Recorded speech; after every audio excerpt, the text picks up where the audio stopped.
provider. He be my protector. So I go higher. Yo, baby, I need Papa. Mama be my provider. He be my protector. So I go higher. Oh yeah. Me know be am for money. I don't do them anything. People say me another day. If you wish me well, I wish you well. Me know be am for money. I don't do them anything.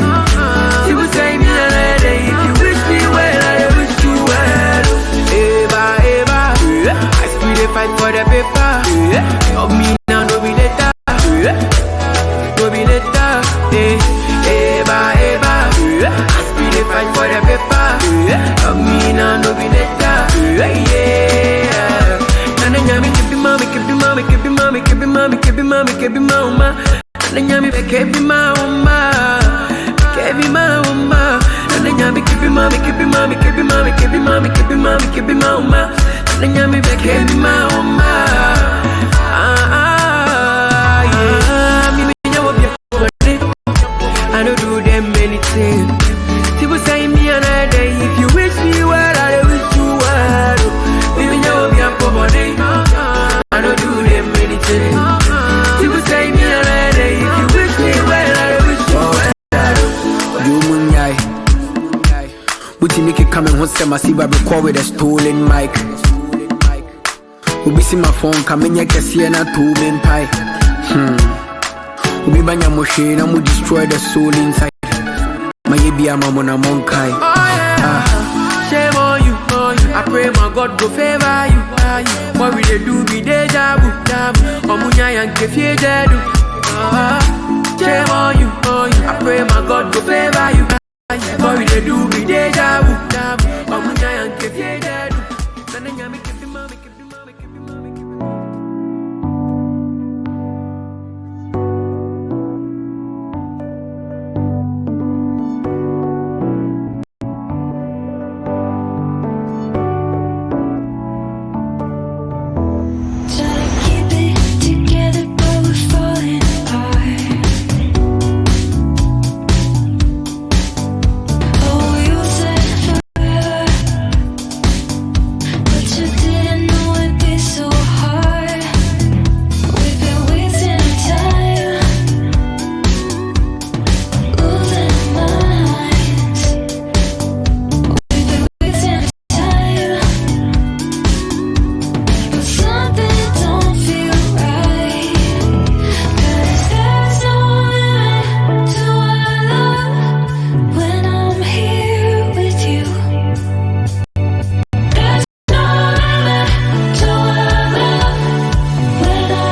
Welcome to the fourth branch program.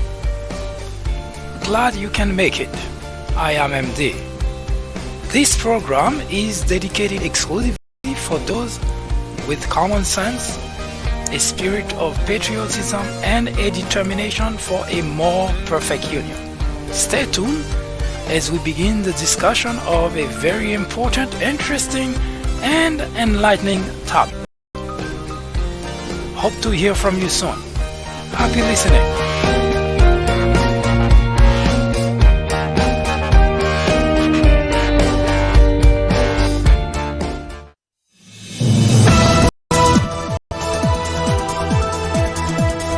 Hello everyone, I am MD and this is the fourth branch program, the place for common sense. Welcome. Today we continue the conversation about the race 2020. We also continue to talk about why there is such a record deficit of leadership in the Republican Party. Also, William Barr on a hot seat. That and much more as we continue.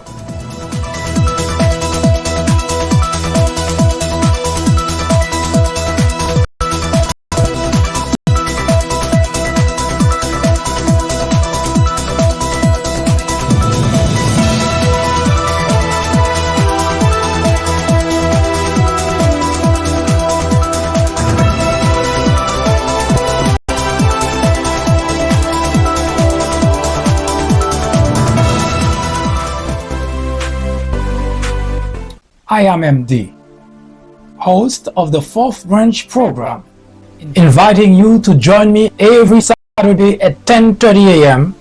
and every weekday at 2 p.m.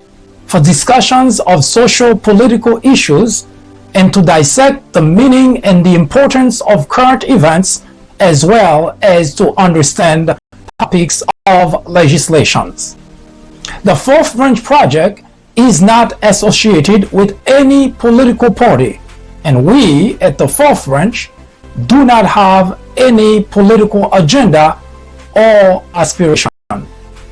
Our ultimate objective is to work towards achieving a more perfect union by removing ignorance, the biggest obstacle to our democracy.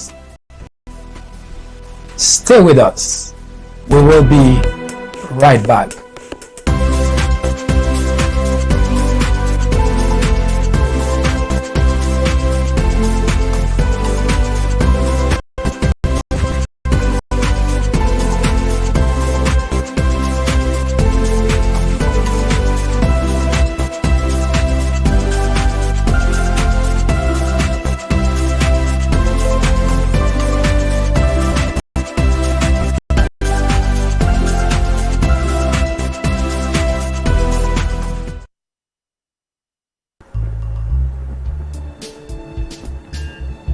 We begin today by asking this pointed question.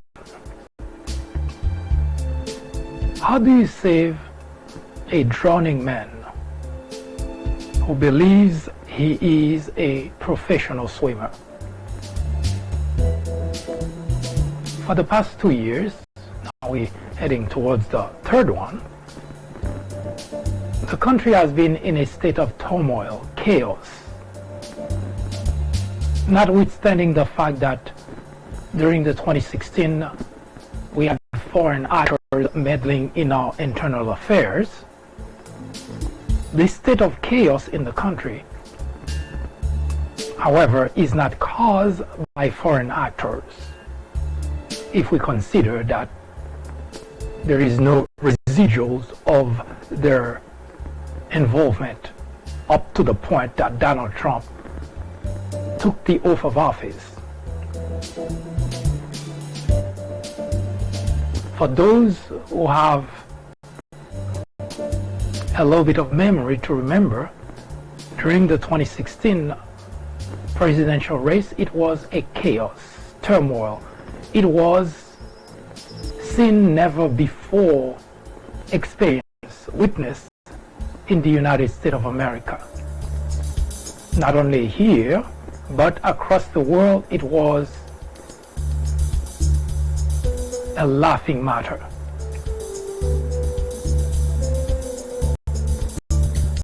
But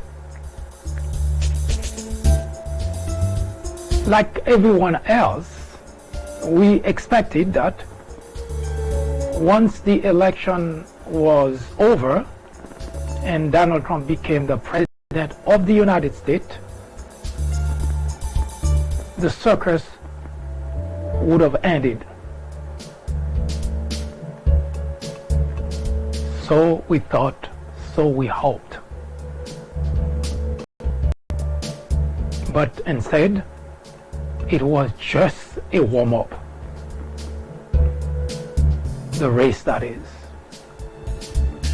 And the country has never recovered. In fact, the country has fallen way, way, way down a path that we keep asking ourselves whether we're going to recover from it.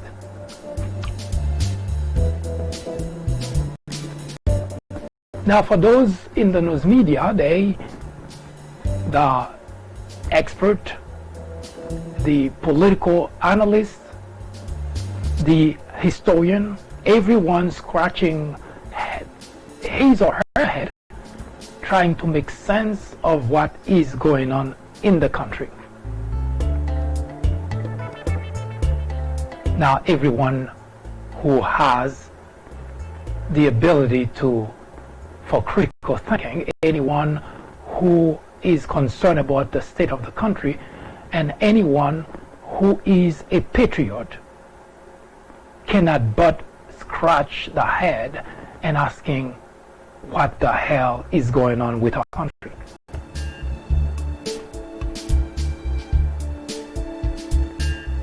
Now, to those who supported and voted Donald Trump in office, there is nothing wrong going on. Everything is just fine and dandy. Now, putting aside those extreme individuals who could not care less about what is going on, or would see to it that the country is burned to the ground if it means to keep Donald Trump in office. No, we're not talking to those people, and we're not talking about those people. We are referring to individuals who genuinely believed that Donald Trump could be the individual to change the status quo, could be the individual who would change the state of affairs in the country when it comes to politics. Because after all, he was an oddball. He didn't go by any rule, by any norm. He broke all of them and still managed to become the president of the United States. Now, this country has had its share of incompetent individuals as president. And any country, if it has a system of democracy, sooner or later that's bound to happen, because, well, the people sometimes they want something that's simply not good for them. But in a system of democracy, whatever the people want, the people get.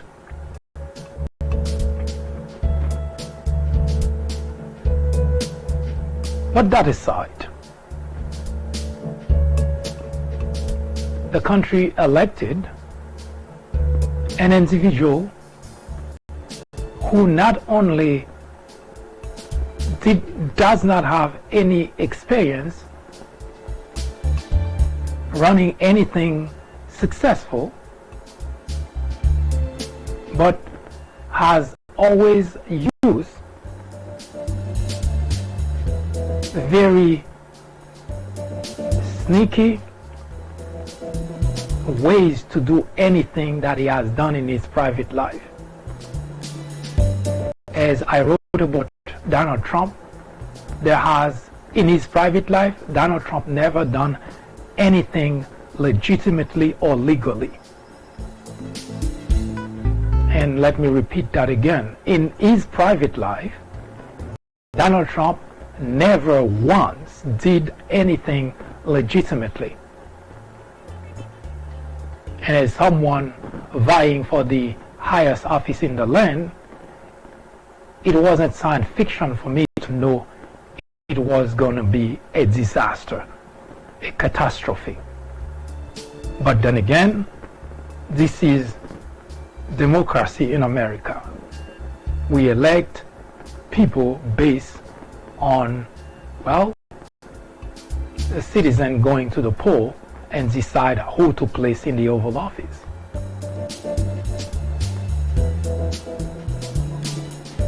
So when Donald Trump took the oath of office,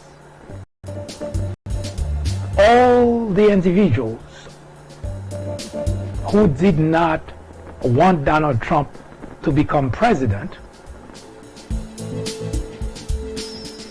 took a deep breath and hoped and prayed that as president, Donald Trump would be a very different individual, would be someone who understands the office of the presidency, would be someone who expresses interest, or rather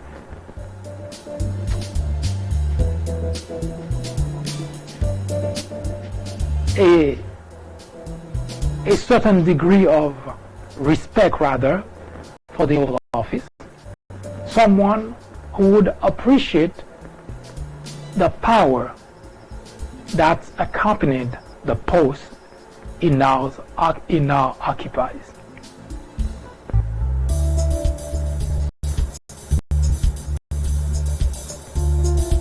Now, needless to say that what we have witnessed the past 2 years doesn't come anywhere close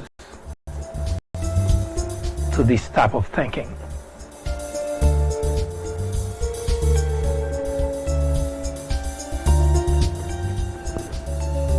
Whether you are a Donald Trump supporter or not,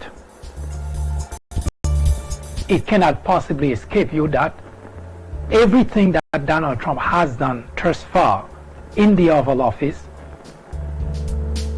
is geared towards benefiting him personally, his family, including the fact that he simply shrugged off the death of an American citizen, a journalist, because, well, the deal he envisioned would benefit him, would benefit his family. And that's what we have today in the Oval Office. Not just someone who is not qualified, not just someone who is a crook, a liar, but someone who simply couldn't care less even about the people who think that Donald Trump has something for them. And that is the sad part of this whole story of Donald Trump presidency. For the first time in the history of the United States of America, we have an individual who seems to think that he is the president for a group of people, not for the country. He has acted as such over and over, and he has expressed himself as such, and as far as he's concerned, to hell with the rest of the country. Now, I have this interesting exercise that I do all the time. And I usually pull this exercise. It is mostly a psychological exercise, a brain exercise. And it applies in this particular circumstance when you have two large groups taking different positions, and it's not politics, although sometimes the conversation in this country seems to want to frame it as such. I already explained to those who have followed this program the difference between politics and deception.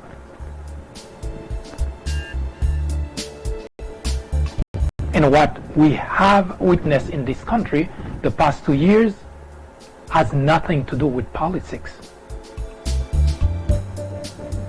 This is a pen. Whether you're a Democrat or a Republican, it is a pen. Now, if you have Republican coming to you and tell you it is not, arguing with you and trying to show you it's not a pen, we know we have a much more serious problem than just a disagreement. As such, the exercise that I've always resorted to is to try to understand who is wrong, who is right. Now, unless this object is being looked at by the side that doesn't agree it's a pen,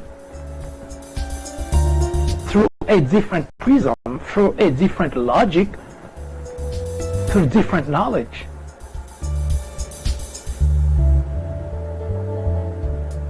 There are only two ways of looking at the fact that if I say it is a pen and the other side say it's not, one, the other side is lying blatantly, obviously.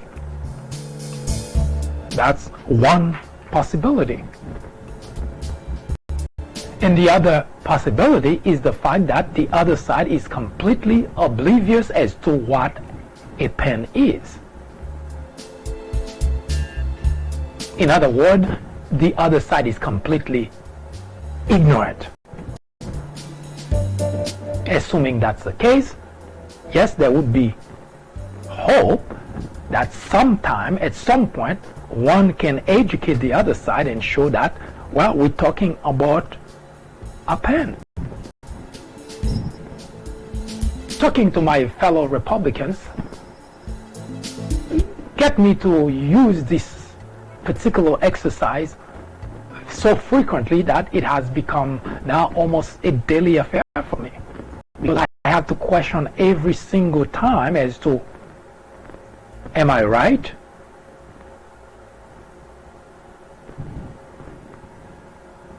Or are they wrong?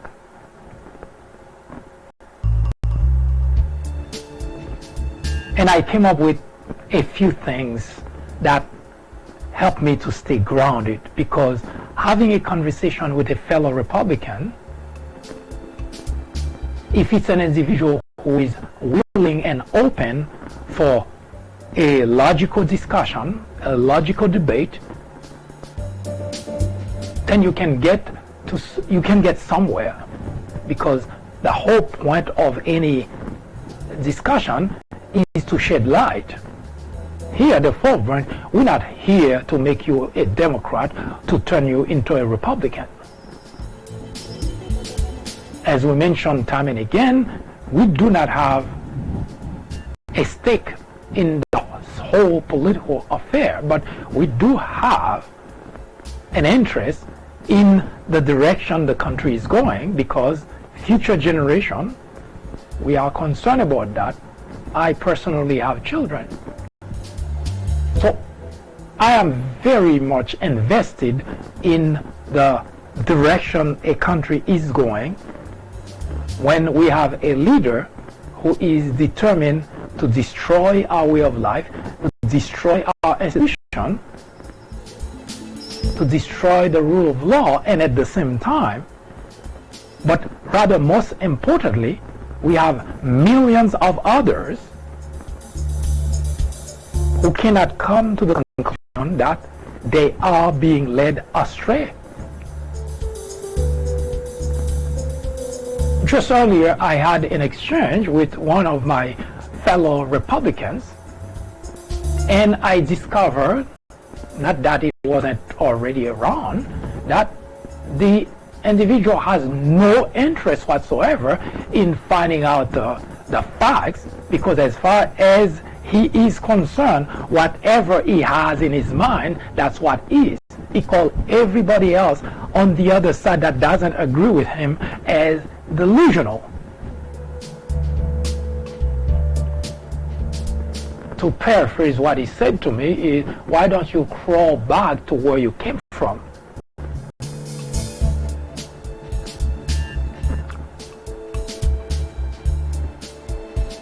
I have been saying well before we get to this point, during the primaries, as a matter of fact, that our country is in serious trouble. We are in a crisis because we have individuals at some point during the 2016 general election. I even had to write about it and call those individuals ignorant with a college degree, because those are not necessarily people who did not go to school, did not go to college. Those are individuals who, for reasons that I'm still coping and trying to understand, cannot come to the conclusion that right is right, wrong is wrong. You have people, and that's what makes the predicament the country is in today even dire, because we have people in position that could have been useful to the country in helping to educate the constituent, but those are the people that are actually promoting not only the ignorance, but they also benefit of the ignorance of their constituents.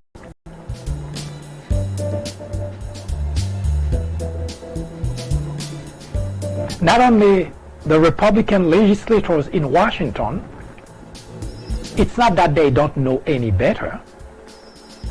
They do know. They express that behind the scene. They express that off the record. They express that off the camera, which means they understand that the country is in a predicament it has never been before. Forget about the fact that Donald Trump is completely incompetent. Forget about the fact that he's a crook, he's a liar. Forget about all that.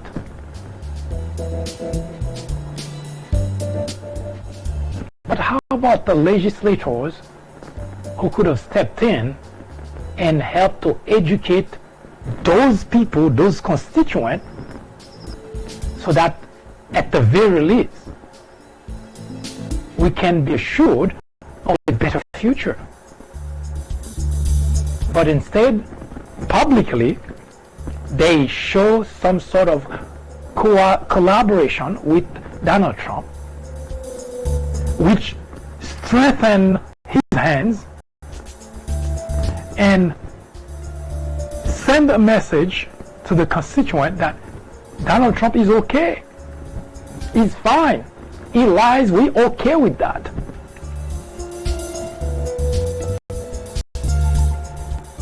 We are talking about the presidency of the United States.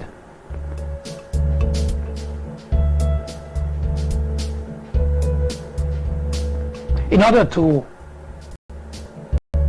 help my fellow Republicans understand the gravity, the seriousness of the problem, I always ask this simple question: would you use Donald Trump as a role model for your children?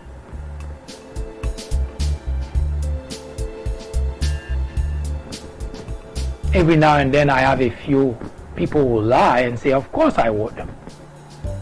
But those who have a little bit of shred of decency left in them would definitely say no.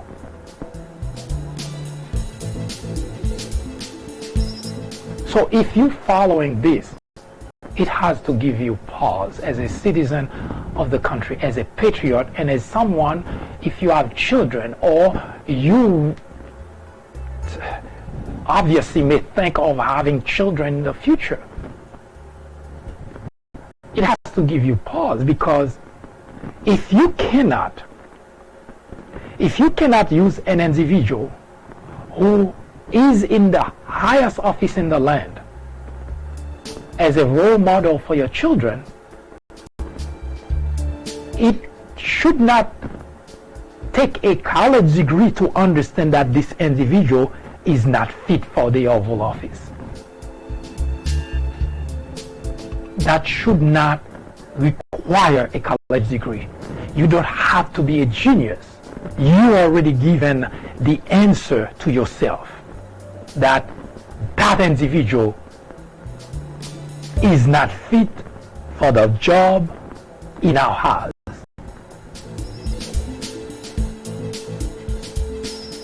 Yes, the person who is the president of the United States should be an individual that can be used as a role model.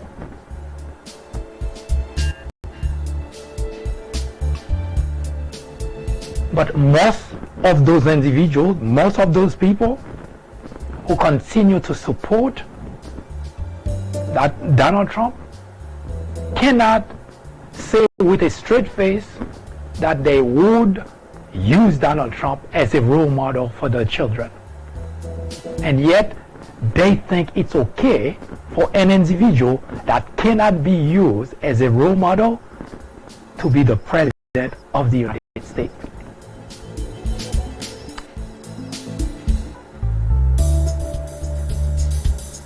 But that's only half the problem.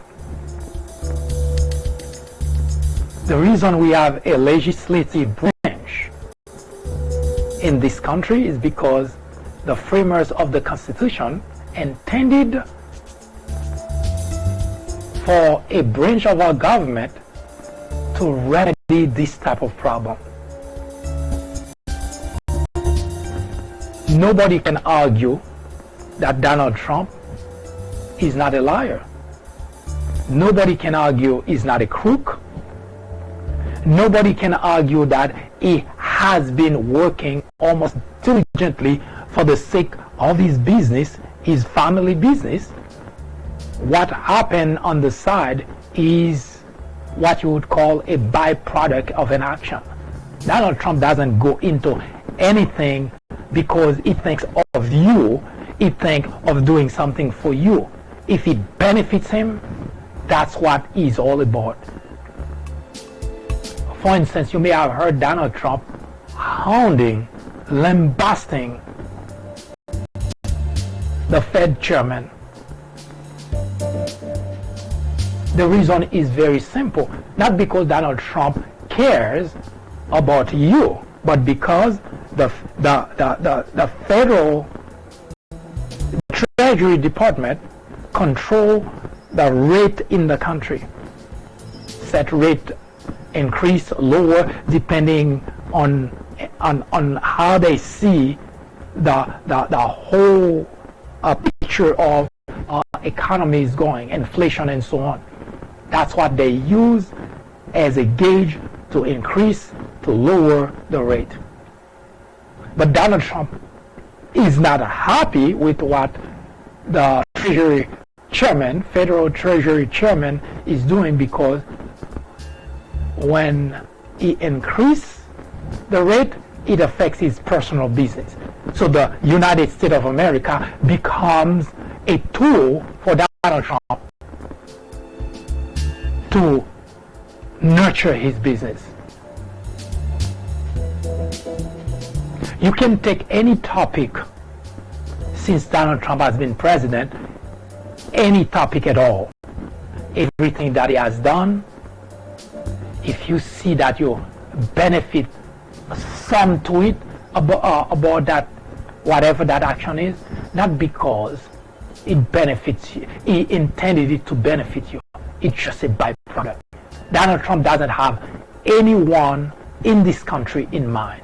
The only person he is interested in is Donald Trump. So everything he does, every action he takes, is about how would that benefit Donald Trump.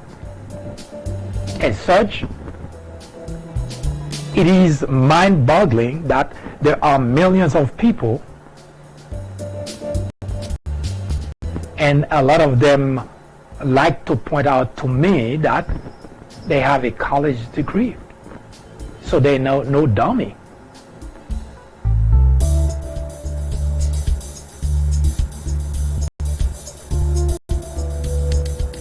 one such individual, one of my fellow Republicans, told me that during a conversation that we were having about what is currently going on the Hill with William Barr,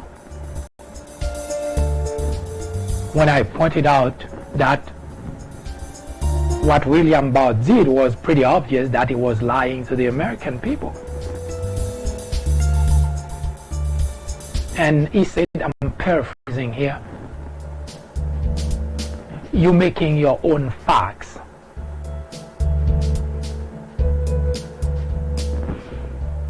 Yes, the United States of America is in crisis.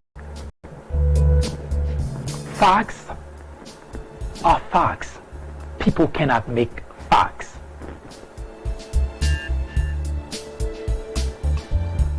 Oh, I forgot to add to this conversation. My fellow Republican in question has a master's degree.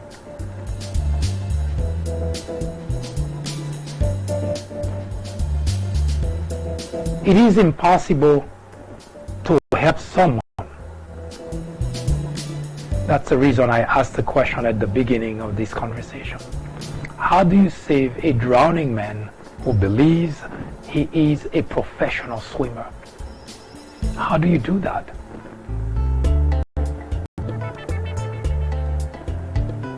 There is a half of the United States of America who is on the wrong side of history. That did happen before. We remember in 1861. The same party that was on the wrong side of history in 1861, once again. It is understandable if we have a few people, because there is always going to have that in any country. But when you have legislators, individuals placed in position to help steer the country in the right direction, those are the people, the very people that seems to be okay leading their constituent on the wrong path, in the wrong direction. Is there hope for America? What should we expect beyond the presidency of Donald Trump?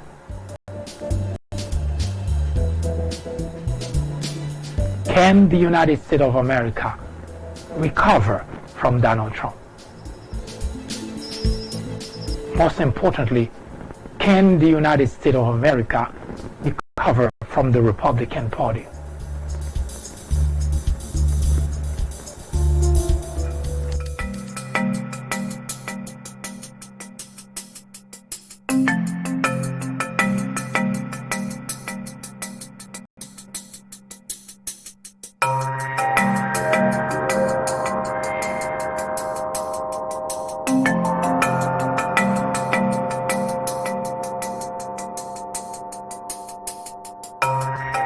As it is probably or should be obvious at this point,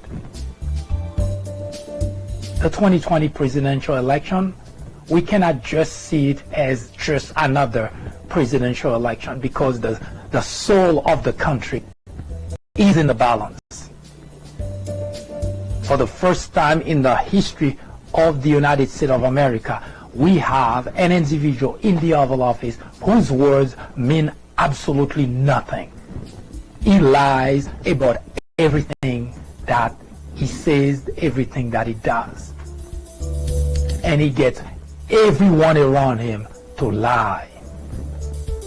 Everyone who works for the Trump administration lies about everything. That is unprecedented. And Trump himself, he just cannot not lie. But that's not the biggest problem. Is the fact that all those individuals supported him, who voted for him, continue to listen to an individual whose words are the words of the devil, literally speaking. Isn't the Bible telling us that the devil is a liar? I even wonder sometimes if the devil lies as much as Donald Trump does.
Is there hope for the United States of America?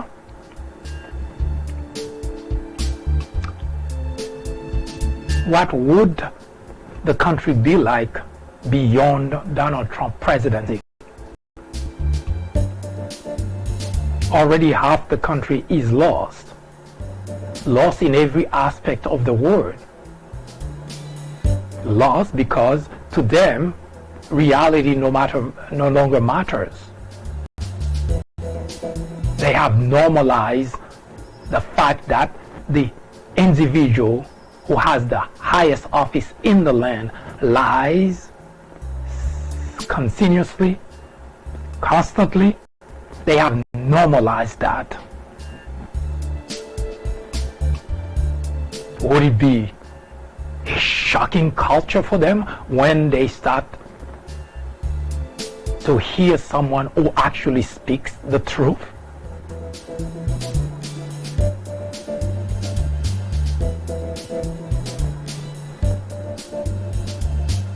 More than 3 years ago, I wrote a 2-part article, actually a 3-part article, in which I surmised that the Republican Party in general likes to be lied to. It was mostly about Fox, which has occupied the top post in broadcasting in terms of viewership. You can find that information on the People Branch website. The title is Lie to Me.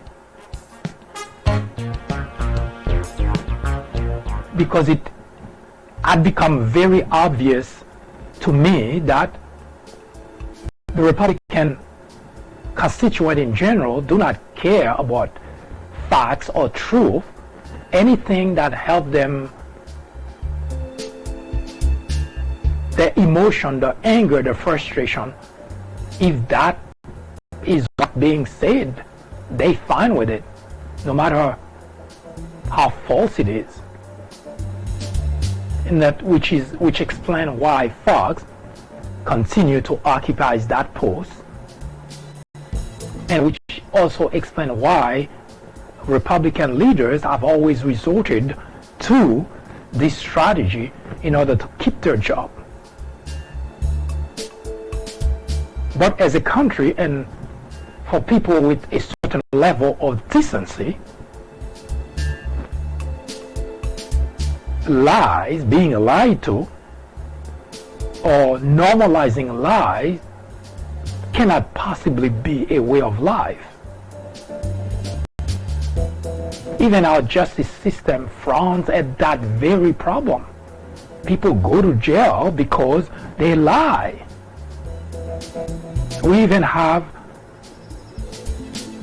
in our legal system that if an individual lied to a federal agent, so a federal personnel, that individual will go to jail.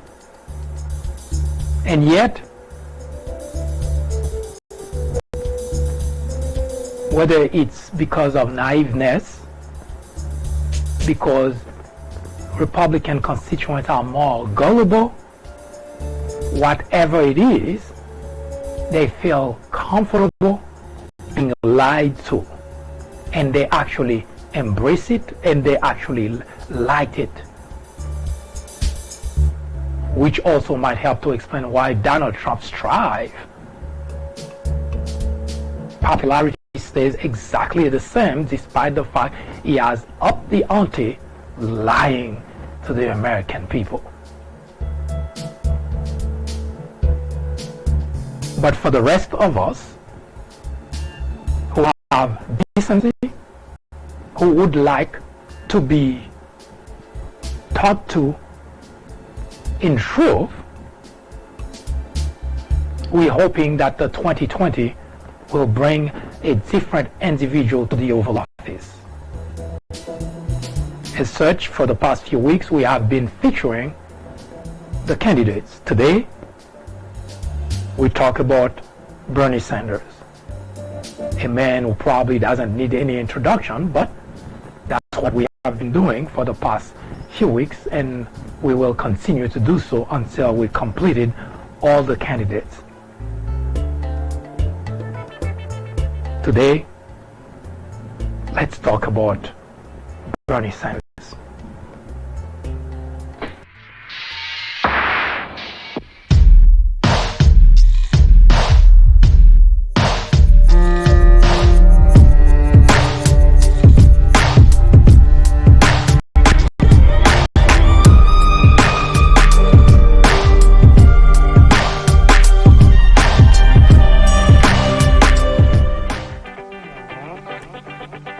Donald Trump is wrong to call the media the enemy of the people.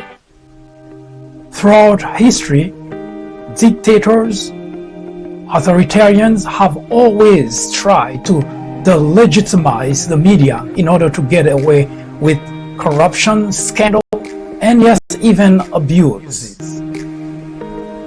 Adolf Hitler did exactly the same thing in 1933, accusing the media of fabrication. Journalists are not in the business of fairness. Our business, our only business, is to be objective.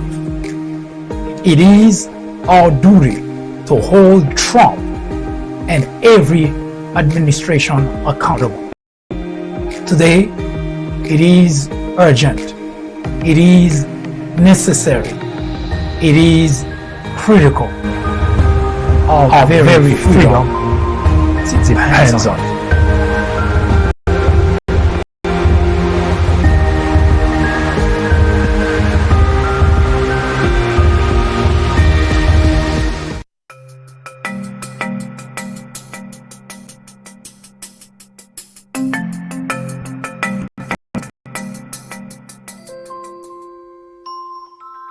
After reading several books based on presidents and on Obama specifically, I found that they're typically partisan.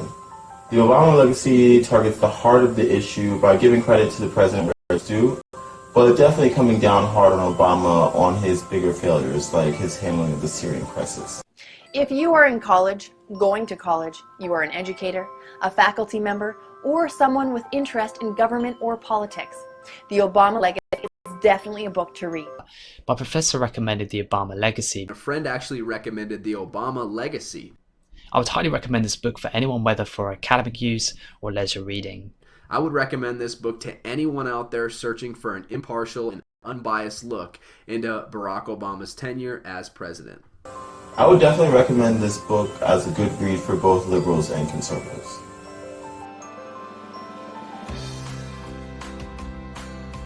As it is probably or should be obvious at this point,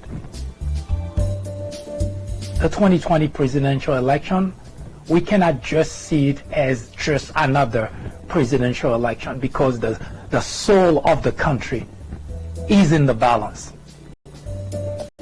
For the first time in the history of the United States of America, we have an individual in the Oval Office whose words mean absolutely nothing. He lies about everything that he says, everything that he does. And he gets everyone around him to lie. Everyone who works for the Trump administration lies about everything. That is unprecedented. And Trump himself, he just cannot not lie.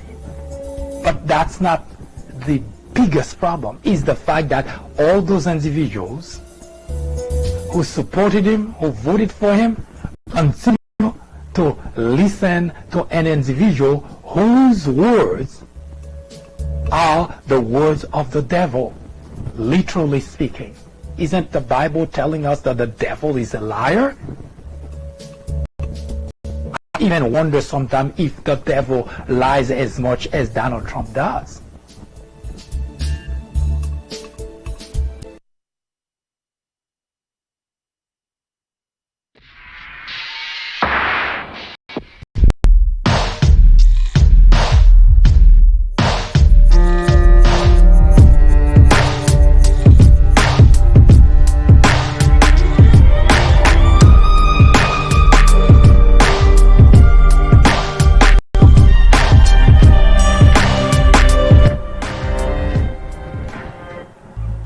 Who is Bernie Sanders? Excuse me. Well, Bernie Sanders is not an individual who needs an introduction. But for the sake of this program, we will talk a little bit about Bernie Sanders as one of the candidates vying for the nomination for the Democrat Party in order to take on Donald Trump.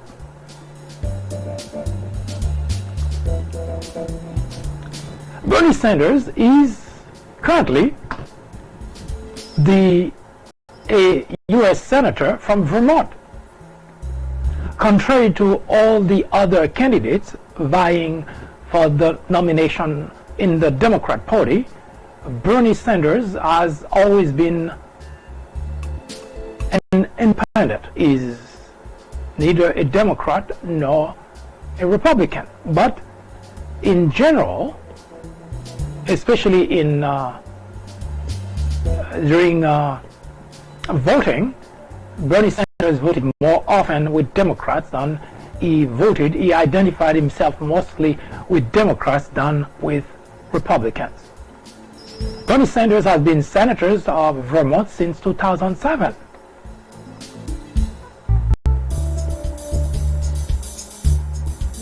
Before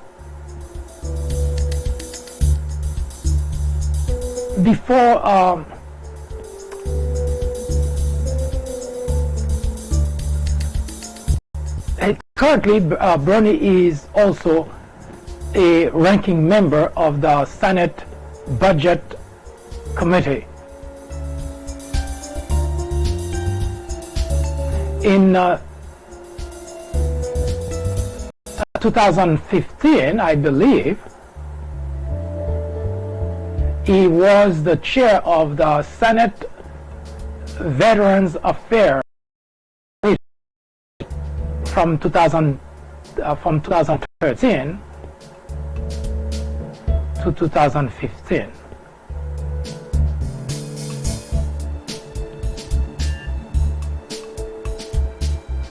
Now, between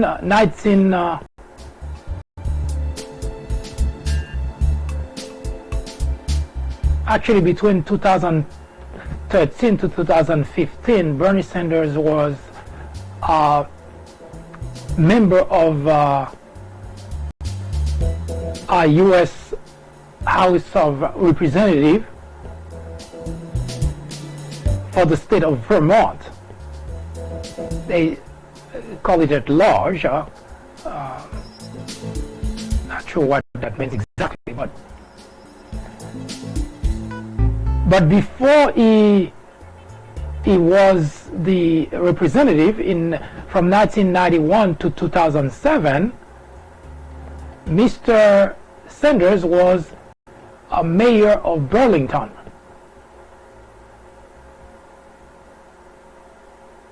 Actually, I said that wrong, because I believe from 1991 to 2007 he was House of Representative, but mayor from 1981 to 1989 he was mayor of Burlington, Vermont. Bernie Sanders, born Bernie Sanders in September of 1941. He was born in Brooklyn, New York. He is now 1941, 2019. He's almost 78 years old.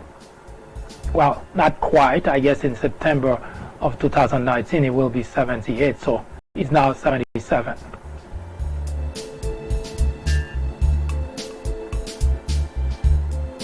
Now, since 2015, he has pretty much, although he still considers himself as an independent in terms of political party, but since 2015, when he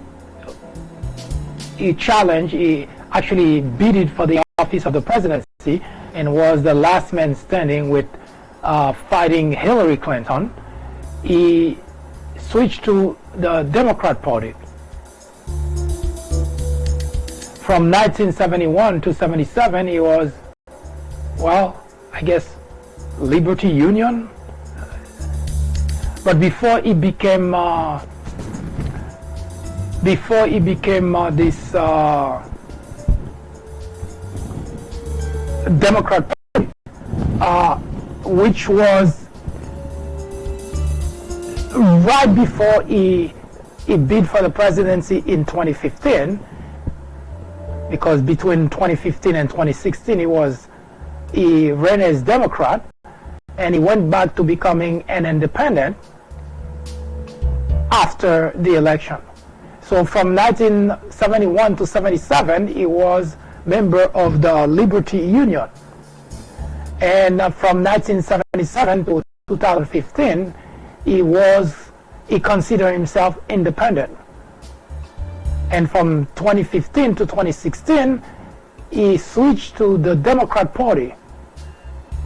And then he switched back to independent, and now, of course, he's bidding for the presidency again. Now from 2019, he changed again to the Democrat Party in order to bid once again for the presidency of the United States. Mr. Sanders was married to Deborah Schilling in 1964.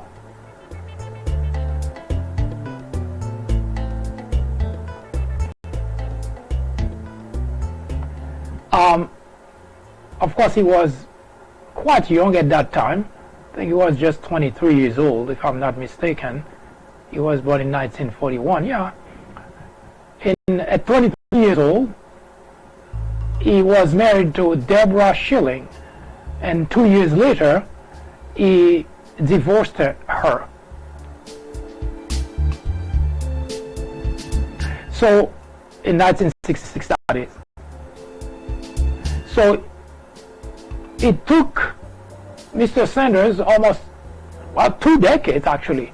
For 22 years, Mr. Sanders wasn't married to anyone. But in 1988, he married Jane O'Mara. That's his current wife.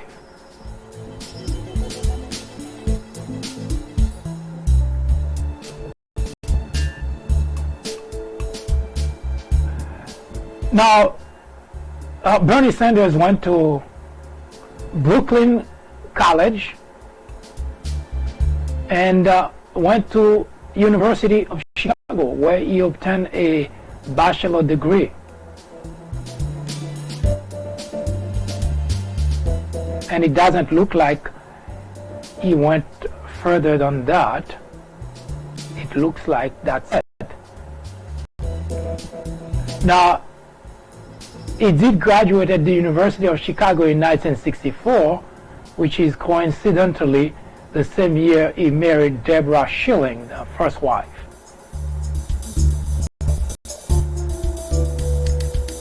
Now, Bernie has been involved in a lot of activism activities. He is very much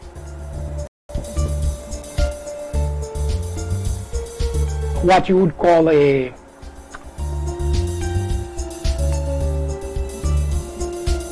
although he called himself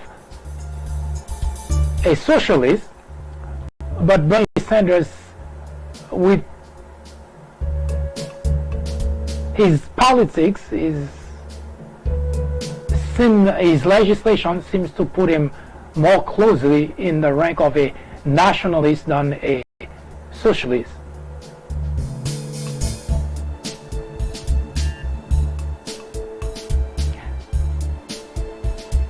Now, you've seen Bernie before, you've heard him before, you're very accustomed, familiar with what Bernie stands for.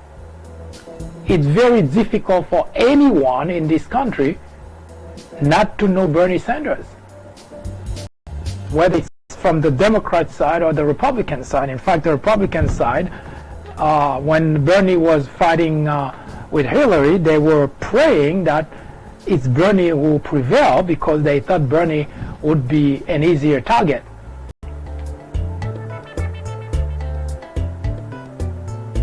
Now, Bernie Sanders is the guy who introduced Medicare for all. He's been talking about that. He actually did introduce the plan in 2017. Now he's pushing it in his campaign. Now, Bernie always come up with ideas that sometimes people reject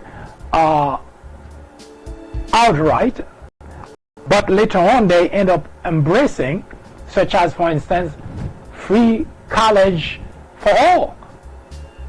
When he, in 2015, 2016, when he introduced the idea, Hillary Clinton tried to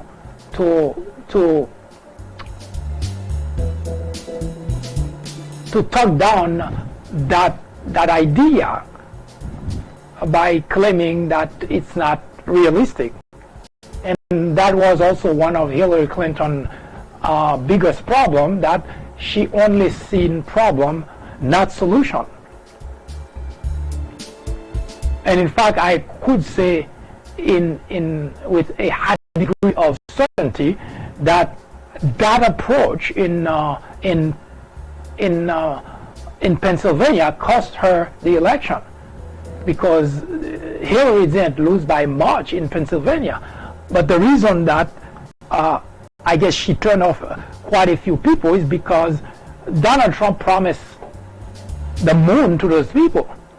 But Hillary went behind and said that, those things are not realistic. We'll train you to get new job. We'll get you to do something new. People don't want to hear those kind of things from candidates. And Hillary Clinton was mostly into trying to disassemble complex issues and try to explain it to the constituent. The constituent don't have time for that. What they want is to hear that you can solve this problem. As to the detail behind it, the constituent could not care less. And Donald Trump did an excellent job, although obviously he lied to those people, but nevertheless, he did an excellent job by just telling them that I can do it. So Bernie Sanders is one such individual who tackle issues that are sometimes controversial. For instance, this year he proposed the idea of having people in jail, currently serving in jail, criminals, to be able to vote. And of course, all the other candidates, just like before, went and shut that idea down. It would not be surprising at all to find out that a year or so down the road, the same idea is now being embraced by others. Because that's what happened with free college tuition. Now the state of New York, there are at least 3 states in this country that are already providing that exact, that's embracing that exact model from Bernie Sanders.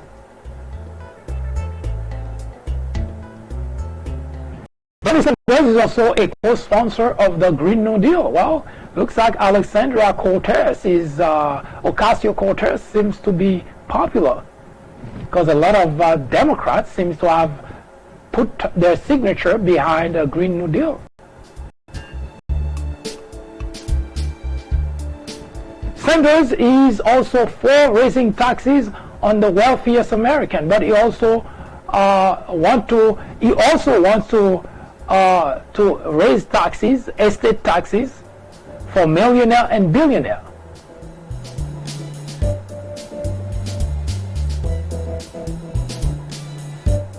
Mr. Sanders co-sponsored a bill in 2017 to raise the federal minimum wage to $15. You may recall during the 2015 primaries, Bernie Sanders was also at the forefront proposing that, and Hillary Clinton tried to shut that down, thinking that it was unrealistic. And now we're hearing and seeing that this is being embraced across the nation.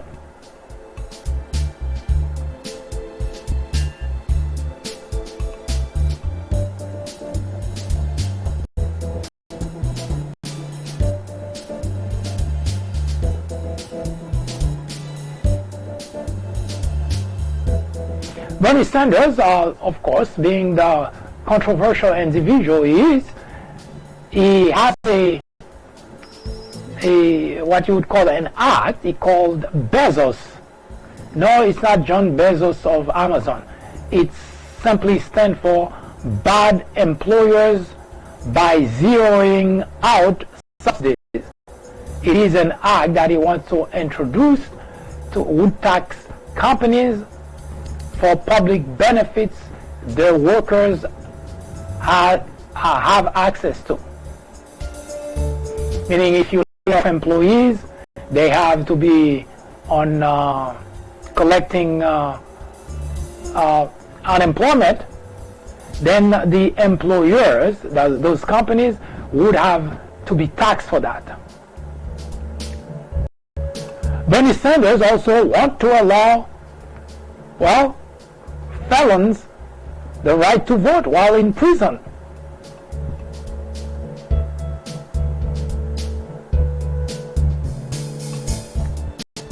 And as before, he wants to bring back the free college tuition and want people to graduate debt-free.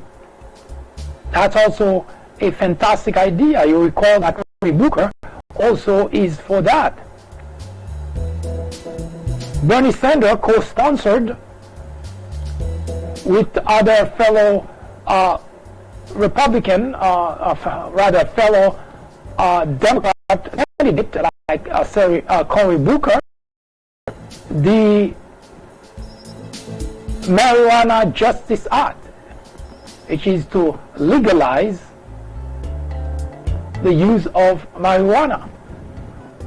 As you can see, there are a few candidates who have a list of great ideas, like in the case of Bernie Sanders, that to free college tuition free, debt free, also want to Medicare for all.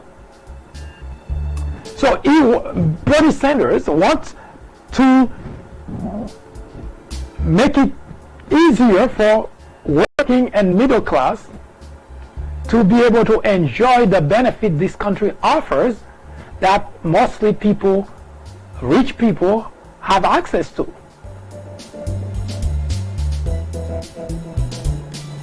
So those are ideas that Bernie Sanders certainly can use on the campaign trail as exciting topics to rally people behind him.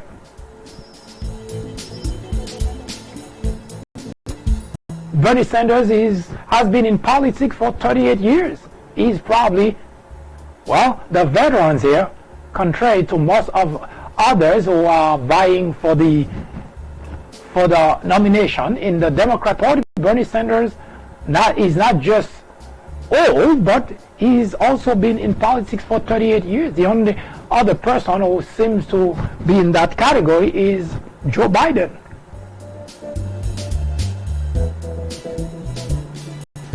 One of the things that Bernie Sanders is famous for, he doesn't take money from super PAC, from big donors. In 2015, 2016, Bernie Sanders ran his whole campaign on $20, $50 from individuals, not big donors. And he already pledged that this time also, that's what he's going to do. He's going to stick to the idea of not taking money from big donors because he doesn't want to have to return favors to anyone, which is what a president should be, someone who works for the people.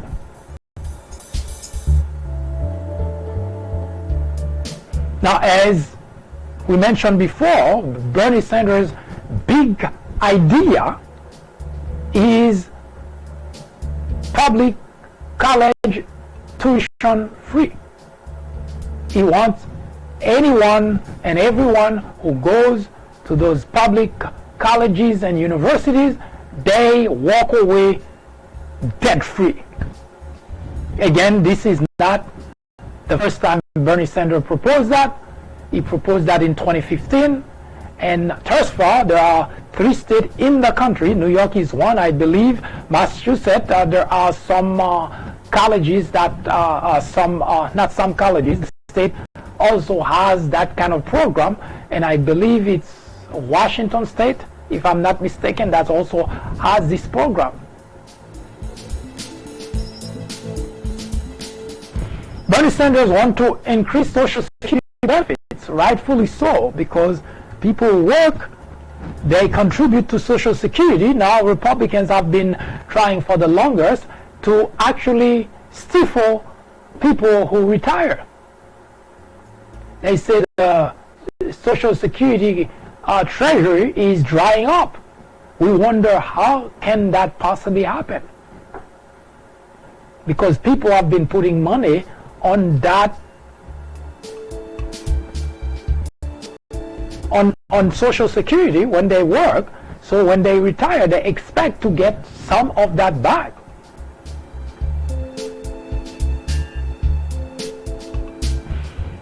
And Bernie Sanders wants to bring back something that would be a little bit harder to bring back, is to make corporate America more union friendly. You may recall it was the Republican Party, more specifically the Reagan administration, that sledgehammer the activity of the union.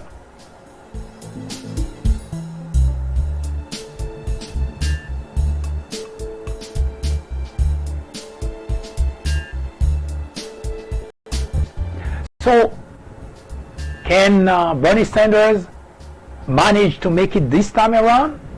Because we remember in 2015, Bernie was railroaded by the chairwoman. If you recall, that there was really a lot of bad deal going behind the scene against Bernie Sanders. And later, even after Debbie Wasserman was kicked out of the chairmanship for the Democrat Party, the problem that Bernie Sanders was confronting continued. And there was some bad blood between Hillary and Bernie, and since the bad blood still continues, not that it matters this time around, but nevertheless.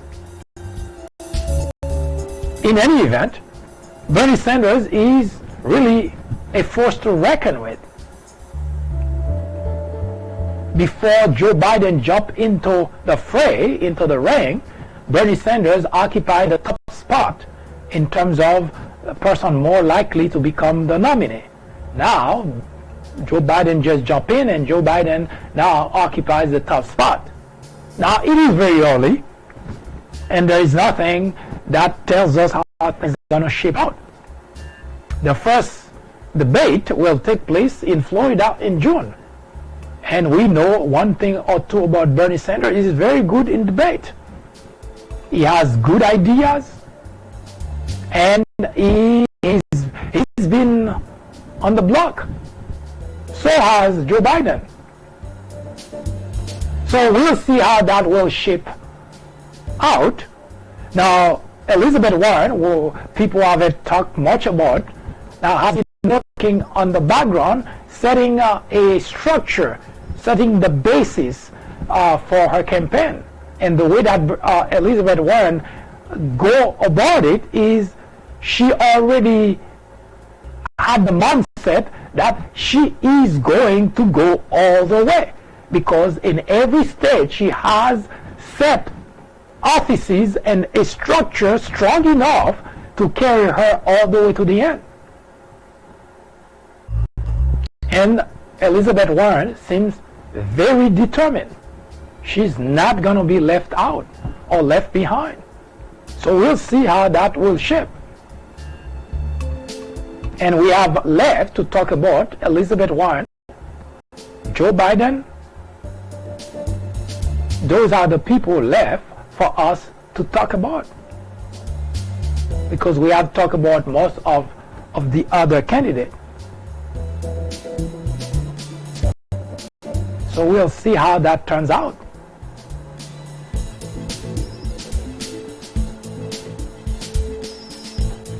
As it is probably or should be obvious at this point, the 2020 presidential election, we cannot just see it as just another presidential election, because the soul of the country is in the balance. For the first time in the history of the United States of America, we have an individual in the Oval Office whose words mean absolutely nothing. He lies about everything that he says, everything that he does. And he gets everyone around him to lie.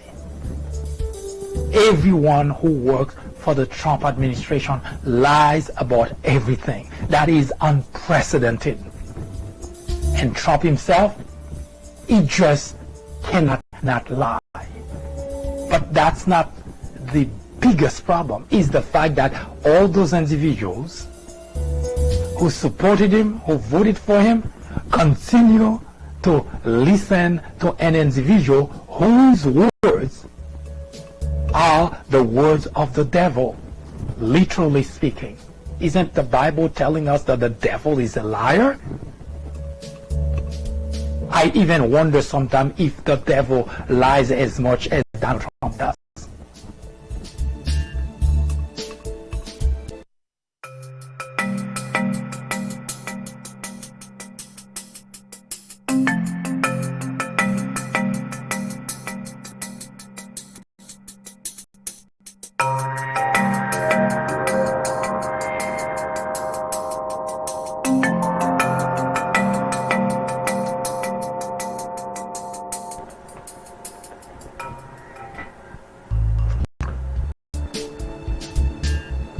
I hope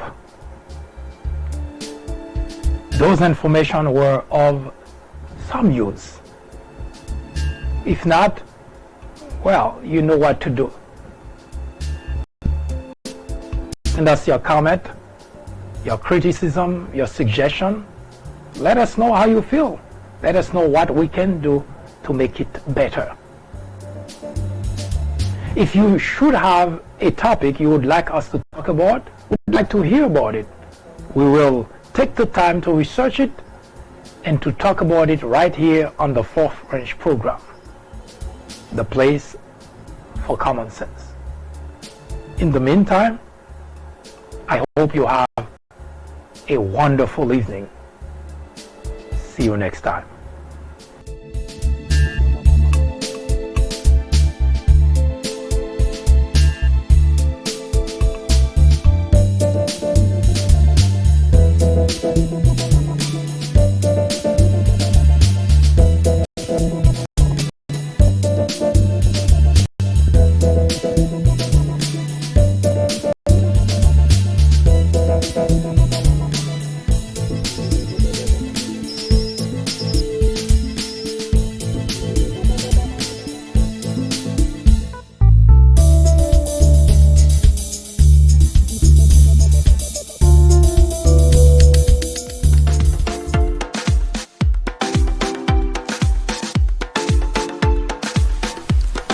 The Fourth Branch podcast is brought to you in collaboration with the People Branch publication, which can be found on the People Branch website, located at peoplebranch.org. That's peoplebranch.org. That's peoplebranch.org website, in which you will find a number of very interesting articles.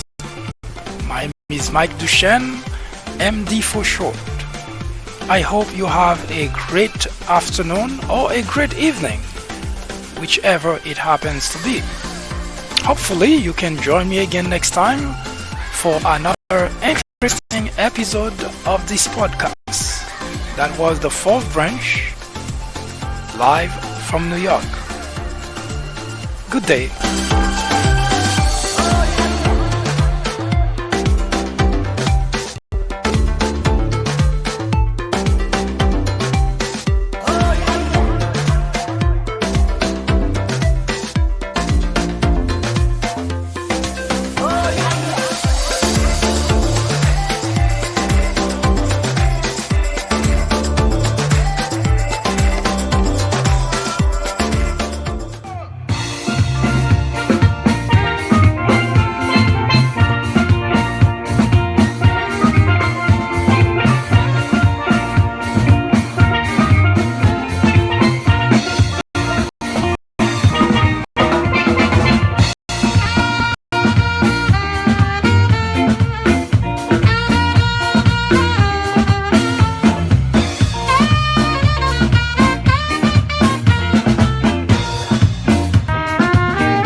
love undercover. I'm just the kind of guy who will love you all over.